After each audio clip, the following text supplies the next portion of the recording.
Assalamualaikum warahmatullahi wabarakatuh.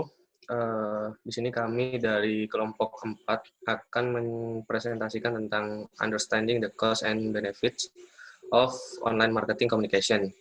Di sini anggota kelompoknya ada Akram Rijal, ada Rifardi, ada saya sendiri, ada Yahya Noviko, dan ada Muhammad Nadir. Yang pertama yang akan dibahas adalah tentang online marketing matrix. Yang pertama tentang display ad matrix description, kemudian ada video advertising matrix, dan ada email matrix.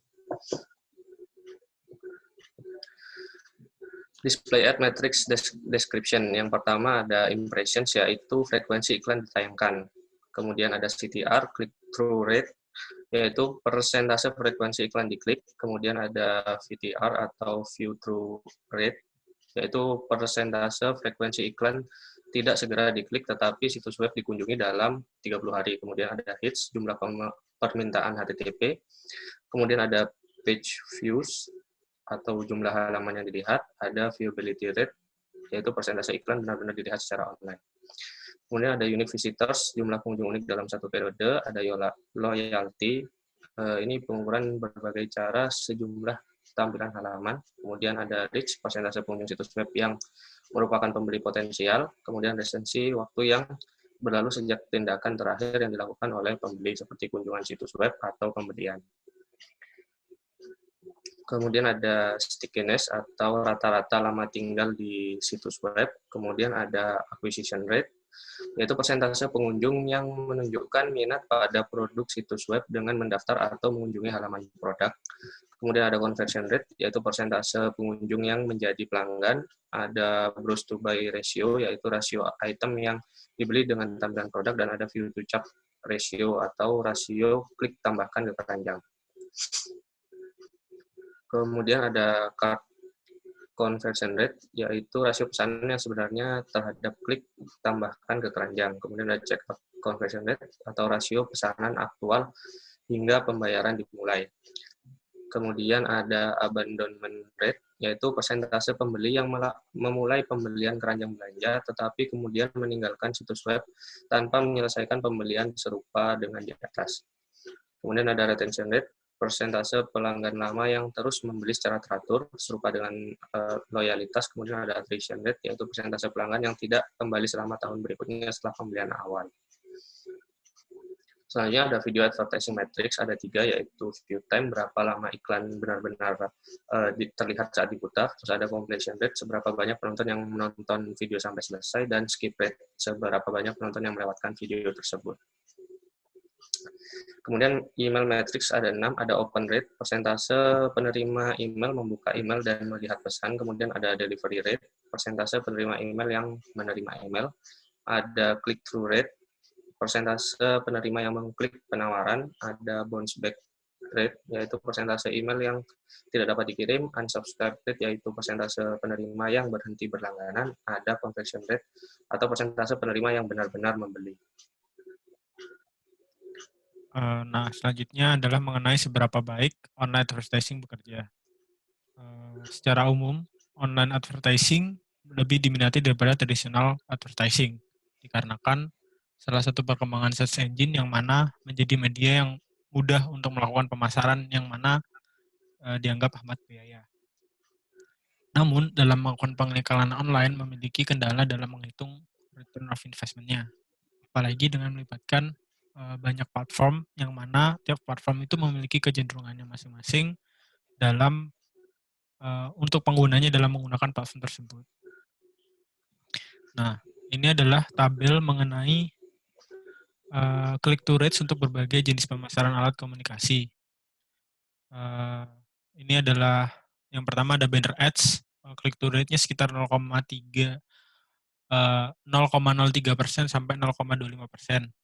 Untuk Google Enhanced Search Ads, 2,8% sampai 3,6%. Google AdWords Search Listing 1,35% sampai 3,4%. Untuk video 0,34% sampai 0,85%. Untuk Rich Media 0,13 sampai 0,35%. Sponsorship 1,5 sampai 3%. Native Ads 0,8 sampai 1,8%. content marketing 0,25 sampai 40%, sampai 0,40%, affiliate relationship 0,2 sampai 0,4%, email marketing in-house list 3 sampai 5%, email marketing purchase list dari 0,01% sampai 1,5%, social network display ads 0,15% sampai 0,25%, lalu mobile display ads 0,09% sampai 1,25%.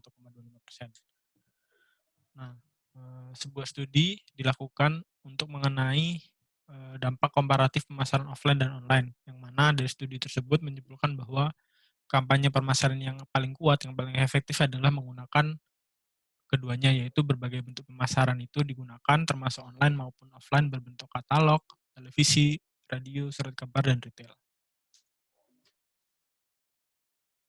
Nah, sekarang kita coba bahas pricing modelnya gitu ya.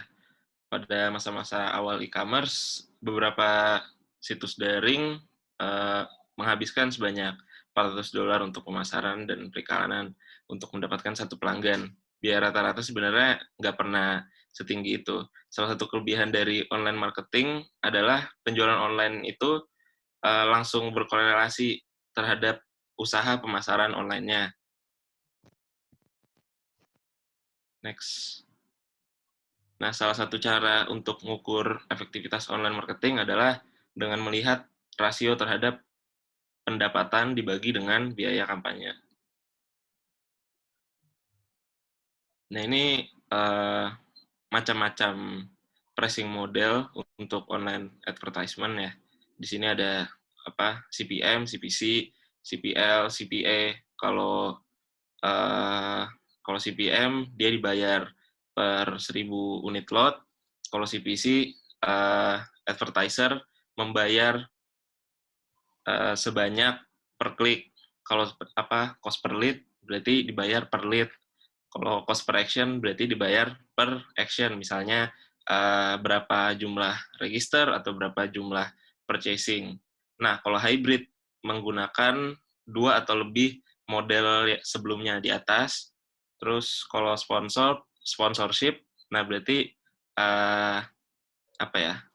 semacam ada kontrak gitu, ada term base. Nah, di sini ada yang kelewat tadi tuh, yang sistem barter ya. Kalau barter tuh exchange of ad space for something equal value, berarti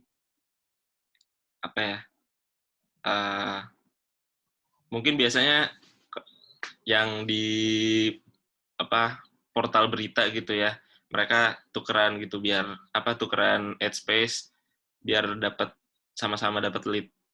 Next.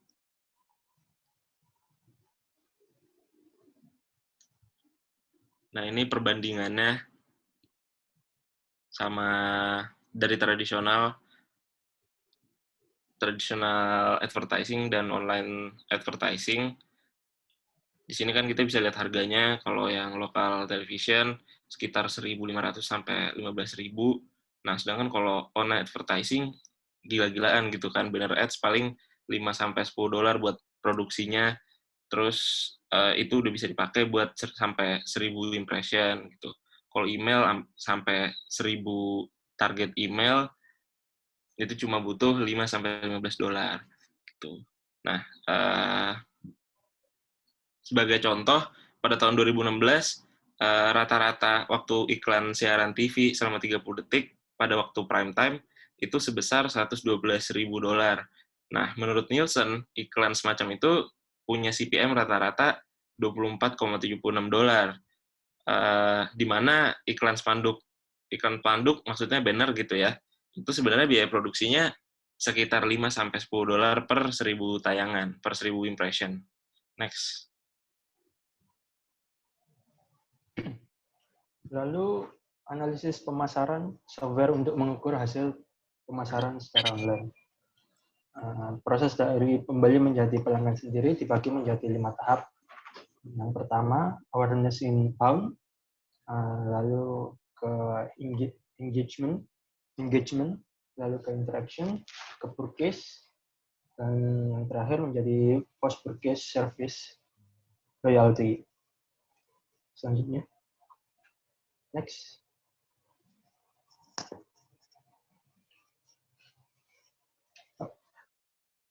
Software analisis pemasaran mengumpulkan, menyimpan, menganalisis, dan menyajikan secara grafis data pada setiap tahapan perubahan pembeli menjadi pelanggan. Software analisis pemasaran dapat memberikan informasi pada manajer bisnis tentang situs mereka dan dari mana visitor berasal. Misalnya pencarian, URL yang dimasukkan sendiri, email, kampanye sosial, atau iklan cetak baik tradisional dan iklan TV. Bersama dengan informasi demografis, perilaku, dan geografis. Next. Tujuan dari analisis pemasaran adalah untuk membantu manajer bisnis mengoptimalkan laba atas investasi pada upaya pemasaran mereka dengan memahami secara terperinci tentang bagaimana perilaku konsumen mereka. Analisis pemasaran juga memungkinkan manajer untuk mengukur dampak kampanye pemasaran tertentu yang melibatkan seperti diskon, poin loyalitas, dan penawaran khusus, serta kampanye berbasis regional atau demografis. Untuk software analisis pemasarannya sendiri, ada Google Analytics, Adobe Analytics, lalu ada IBM Digital Analytics, dan WebTrends. Untuk yang paling sering digunakan, itu biasanya Google Analytics. Nah, untuk dari kelompok kami itu memfokuskan di bagian Google Analytics. Nah, secara definisi itu Google Analytics itu membantu manajer atau owner dalam mengukur dampak campaign pemasaran tertentu yang melibatkan seperti ada diskon, poin loyalitas, dan penawaran khusus, serta campaign yang berbasis regional atau demografis. Ya, berikut adalah beberapa istilah penting dari Google Analytics, yaitu pertama itu ada organization, yang dimana itu ketika Anda memiliki banyak produk dan metrik itu diukur, organisasi adalah mengelompokkan kesemuanya dalam satu folder.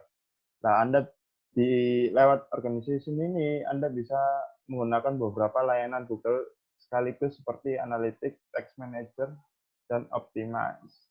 Anda juga bisa mengatur user, akses data, dan integrasi antar produk. Yang kedua itu adalah account, ialah seperti akses poin Anda ke layanan analytics dan bisa menggunakan dan memantau matriks dari Google Analytics tersebut. Terus yang ketiga, property, itu merupakan sebutan atau objek yang metriknya dipantau oleh analytics. Nah, objek yang dimaksud itu bisa berupa website, aplikasi ponsel, ataupun device. Nah, nantinya Google Analytics ini akan mengeluarkan tracking ID khusus tiap properti yang dipantau. Yang selanjutnya itu ada views, sebutan untuk data spesifik yang Anda inginkan dalam sebuah properti. Misalnya, bisa membuat masing-masing view khusus untuk keseluruhan traffic web, traffic AdWords, traffic subdomain, dan sebagainya. Terus yang session ini interaksi antar user dengan halaman web dalam jangka waktu tertentu. Umumnya Google Analytics ini menghitung interaksi sampai user tidak aktif, tidak melakukan interaksi selama 30 menit. Yang selanjutnya adalah bounce rate, itu presentasi atau jumlah pengunjung yang meninggalkan web setelah melihat satu halaman saja. Next. Nah, cara menggunakan Google Analytics itu, yang pertama itu ada real time, di mana merupakan sebuah laporan yang berisikan tentang asal mula dari pengunjung, seperti asal mula pengunjung itu halaman yang dituju oleh pengunjung itu apa saja, terus pelacakan tombol, dan lain sebagainya. Terus ada audience report yang merupakan laporan yang berisikan tentang siapa saja yang mengunjungi situs tersebut. Next. Terus yang selanjutnya adalah acquisition, itu sebuah laporan yang berisikan tentang dampak dari beragam kegiatan pemasaran online. Biasanya disebut dengan kunjungan situs. Behavior, ini laporan yang untuk memberikan sebuah informasi tentang apa yang pengunjung lakukan selama mereka lakukan atau selama pengunjung masuk di situs tersebut. Selanjutnya itu ada conversation, itu merupakan sebuah laporan yang berisikan tentang segala sesuatu yang Anda inginkan ke pengunjung Anda lakukan.